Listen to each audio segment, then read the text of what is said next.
Hello everyone, তোমরা সবাই কেমন আছো? আজকে আমি অন্য রকম একটা রেসিপি তোমাদের সাথে শেয়ার করছি। মোমো রেসিপি ঘরোয়া পদ্ধতিতে আমি যেভাবে বানাই ঠিক সেভাবে। দেখো, চিকেনগুলো কিমা করে নিয়েছি, পেঁয়াজগুলো কুচু কুচু করে কেটে নিয়েছি, এর মধ্যে রসুন কুচো, আদা কুচো, কাঁচা লঙ্কা কুচো দিয়ে দিলাম এবং এর মধ্যে পরিমাণ মতন গোলমরিচের গুঁড়োটা দিয়ে দিয়েছিলাম এবং দেখো এর মধ্যে স্বাদ মতো নুনও দিয়েছিলাম, দিয়ে এবং সাদা তেল, সোয়া সস দিয়ে ভালো করে চিকেনটাকে ম্যারিনেট করে রেস্টে রেখে দিতে হবে। এবার যেভাবে লুচি বানাই আমরা একটা ডো তৈরি করে নিই, সেম প্রসেসে আমরা একটা ডো তৈরি করে নিয়েছিলাম। এটা আলাদা করে তোমাদেরকে আর দেখার না, বলে দিলাম আমি। এবার শেপটা যে খুবই সহজ আমি বানিয়েছিলাম, বাট একটু প্রবলেম হয়ে গেছে আমার হাতটা ক্যামেরার সামনে চলে আসার কারণে।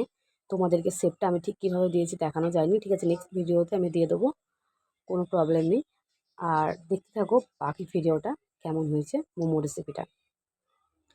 এভাবে বেশ কয়েকটা মোমো আমি বানিয়ে নিলাম খুব সহজেই।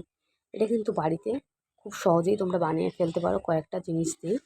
এক্সট্রা কোনো বাইরে কিনতে গেলে অনেকটা টাকাই খরচা হয়ে যায়, তো ঘরে বানালে হাইজিনিক মেনটেন করে আর কোনো রকম প্রবলেমও হবে না বাড়িতে খেলে। দেখো, আমি খুব সহজেই বাড়িতে একটা গামলা বসিয়ে এর মধ্যে জল দিয়েছিলাম, একটা ফুটো ফুটো থালা নিয়ে তার মধ্যে সাদা তেল ব্রাশ করে মোমোগুলো আমি দিয়ে দিয়েছিলাম, স্টিমে বসিয়ে দিয়েছিলাম।